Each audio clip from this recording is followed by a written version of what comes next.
Today we're going to start replacing the broken bits on my MG2D gearbox.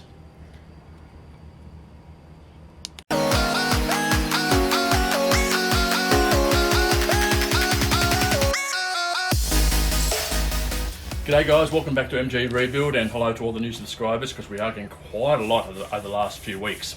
As I said last week, I actually have had an accident with the bell housing, which I've got a nasty crack, and you can see it's moving quite a bit. And the rear housing on the actual gearbox itself has got a broken mount in there, so I've got a replacement one for that as well. So we're going to start by taking off the back part and see if we can source some parts locally for it. Okay, we'll start off with removing the dipstick and the top plate. Now, I actually have already drained the gearbox of all the oil, so we want 9/10 of the oil, so we should be right there.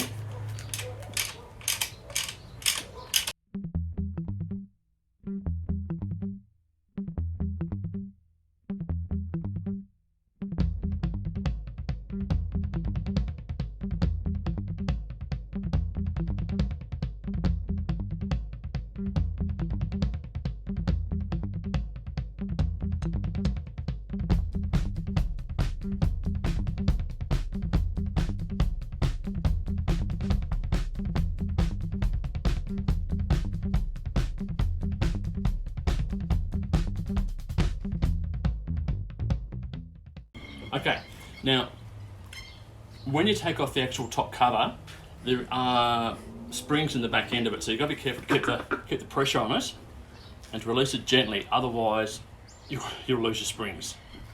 They'll fly everywhere and you'll never find them. And they're just, I think they're called selector springs.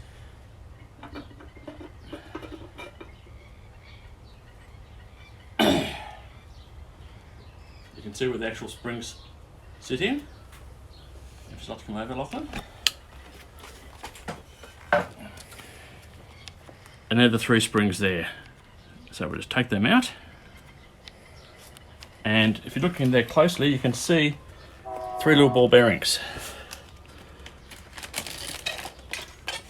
So we'll just pull those out with a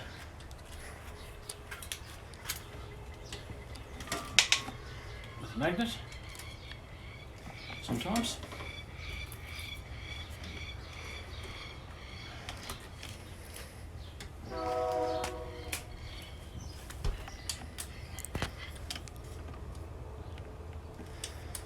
I reckon they're, oh, that's one. They may be engaged.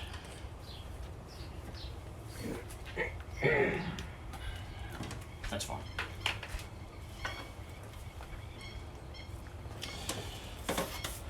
Okay, we'll take off the rear tail shaft adapter, or whatever you want to call it. And this one's going to be fun because I'm guessing it's going to be tight. Now, I've already taken off the split pin.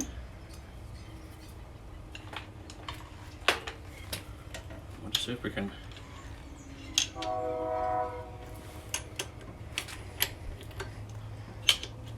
some luck with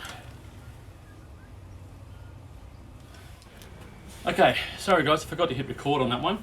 I put a longer bolt in the actual adapter here, or whatever you want to call it, and that got the nut loose.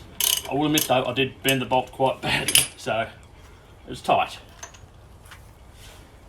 Now there's a plate in there, just going to try and get him out. That was easy.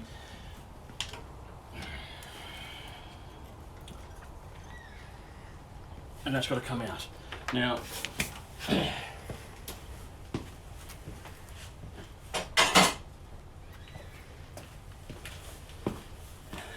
try and tap them out. Now, if you guys look, I've got a proper hammer. A lot of people have been having a go at me about using a metal hammer on hitting things. Although I was only gentle, it could have done damage. So I went and bought myself a proper mallet.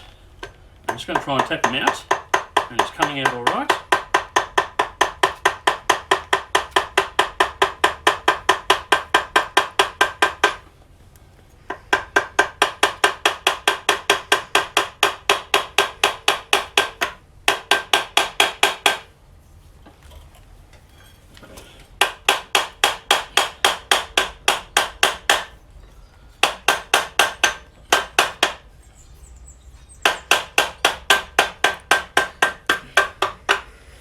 And he's off.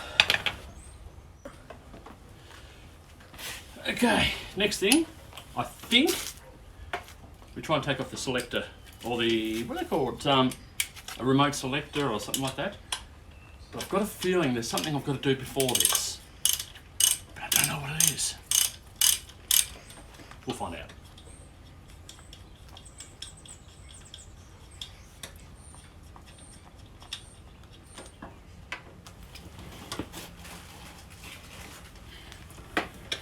As always, make sure you get your bag and tag. I mean, my system's not the best, but it does work all right. As long as what you write on the bag makes sense.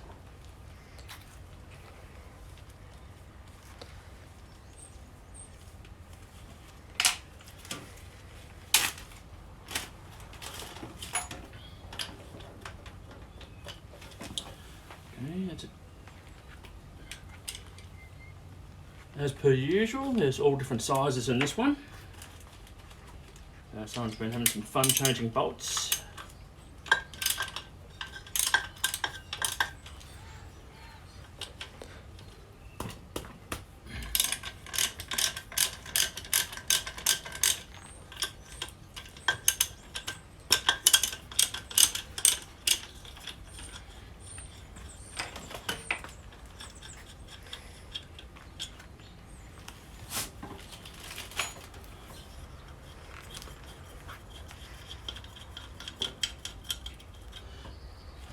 Now, the excuse me, eagle eyes.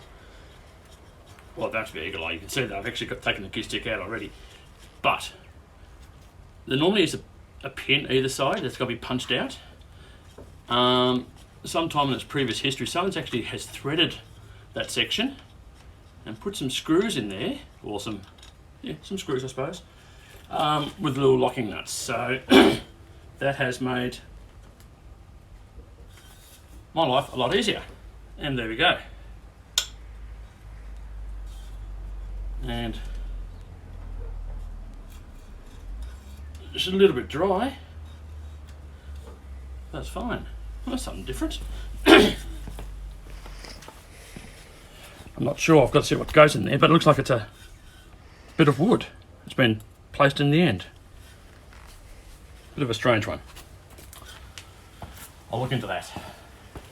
Going to strip the whole gearbox down because I only need to replace the back housing and the bell housing. Everything else in here is fine. All the teeth are good. There's no chips, there's no wear, anything like that. What I will be doing is having a look at the rear bearing because that's, I think, is going to have the most wear in it. I could be wrong, but I think that's what it's going to be. If that is good, I won't replace anything else in there other than a couple of gaskets, which obviously need to be done when you're putting things back together. But to start with, what we need to do is take off this little cluster here. Now, it's got a little bit of rust on it actually, so it's been a little bit, hasn't been used for a long time. So what we're going to do is take off these little safety wires. First, and undo these square nuts.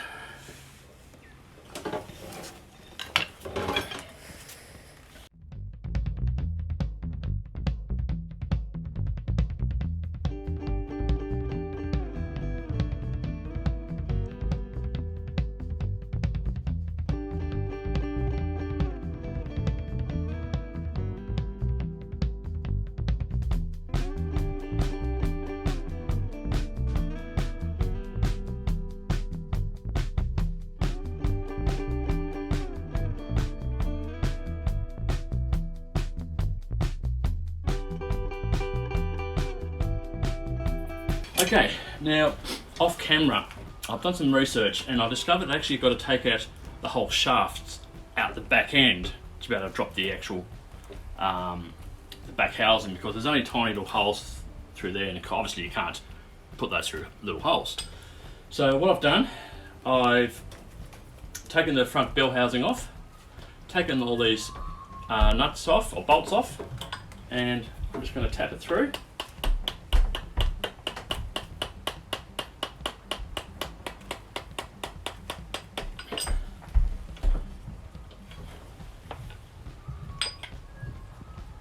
So it's quite tight, this one, but just nice gentle taps, that's all you need.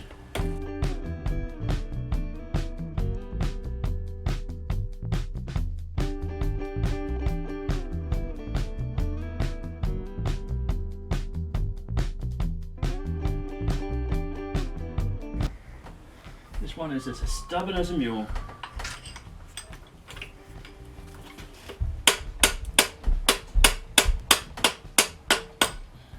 There we go.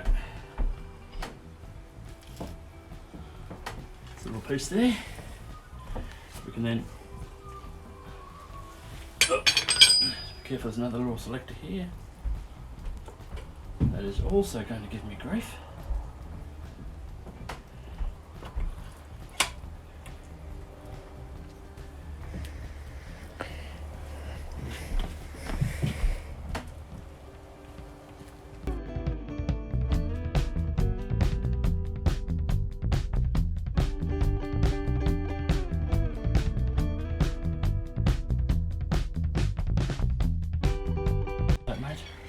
Here.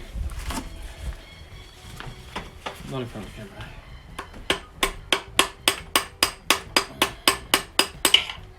There we go. Do you know anything else? That's one out. Not right yet. Now, I don't think there's any need to actually remove the centre shaft. I think we can just tap off the selector, or whatever you might call it. And it coming off.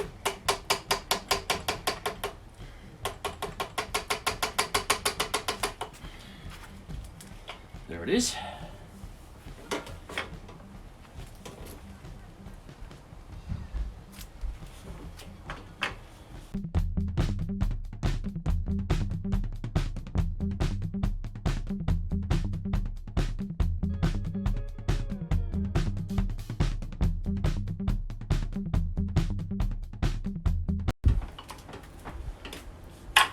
There we go.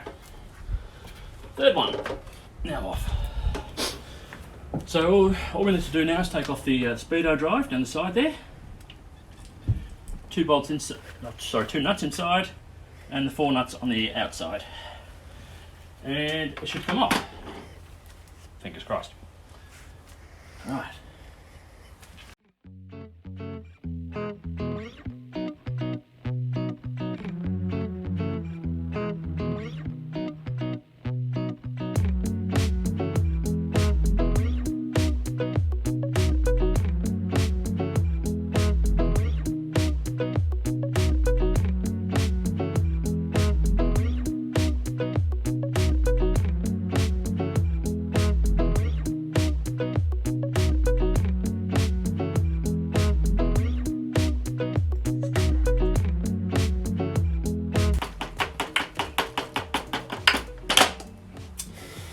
Speedo drive. Everything is done. It's basically undo this bolt and we're out. Hopefully.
Rightio. Now, everything going well. I should just be able to tap this off now.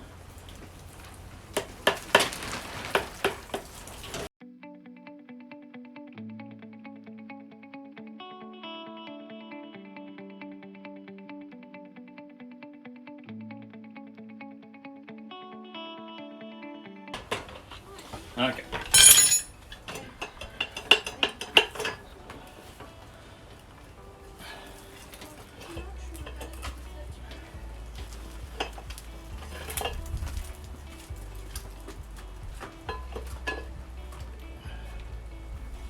Rightio, one housing.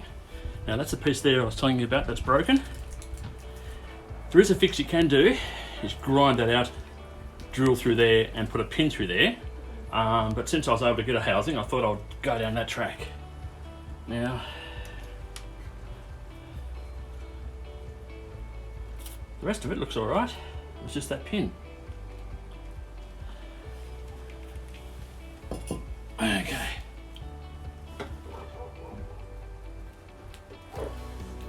That bearing feels really good. I don't see a reason to replace that. And there's supposed to be a felt seal somewhere in this.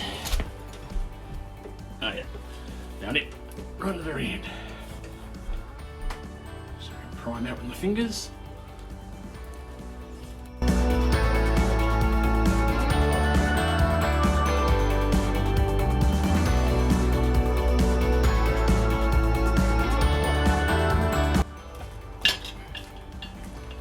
Now don't worry, I'm not going to reuse this seal. I want to get it out so I can get another one locally, hopefully. There it is. One very messy, oily seal. Okay, that's the end of this episode. Unfortunately the shops are shut at the moment, so I can't go get the seals. And there's a reasonable chance they wouldn't have them anyway, but I'll still try on Monday morning and try and get those once so I can continue on with the build. Now, I mean, I still have things to do. I've still got to clean this up. I've put some rust converter on it because it was very rusty when I got it. As you can see, it's got the piece that's broken out on mine. So I've got a lot of cleaning up there to do. And also looking on the internet about this, that's not supposed to be there. It's supposed to be just blank. It's something's obviously happened, or they put a hole in there to pop the shaft out or something like that. So I'm not sure what to do with that, because I mean I don't really want to leave a bit of timber in there. I mean it's not going to hurt, but it just doesn't seem right. Doesn't work with me. I know the rest of the car's got timber in it, but hey. Okay, so I've got a bit of cleaning up to do over the next between now and the next episode. So, and obviously get those seals. I won't worry about the bearings. The bearings are in good shape. They, yeah, the box needs a clean inside, but everything is good. Like the bearings are good, the gears are good, the shafts are good, everything's good. So all I've got to do is just get those seals, put it all back together. So until next time, I'll see you later.